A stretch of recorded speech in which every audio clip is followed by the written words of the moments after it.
ആ വാസോണ്ടനോ ഇത്രയും കാലം എവിടെയായിരുന്നു? 100 ആയുസാ വാസോളുടെ കാര്യം പറഞ്ഞ് നാക്ക് വായിലേക്ക് ഇട്ടുള്ളൂ അല്ലേ തോമേട്ടാ?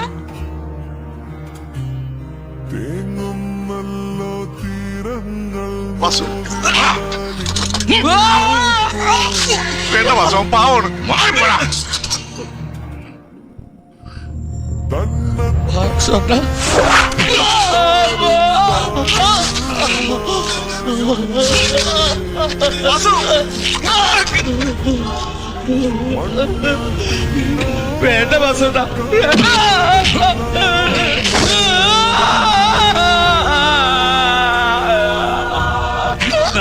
എഴുതി കിടക്കാൻ ജീവനില്ലെന്ന പാവത്തിനെ തല്ലുന്നു. കേരള വീട്ടിലോട്ട്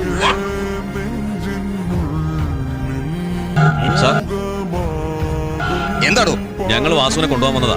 നിങ്ങളെ പോലുള്ള രാഷ്ട്രീയക്കാരാ വാസുവിനെ പോലുള്ള ക്രിമിനൽസിനെ വളർത്തുന്നത്.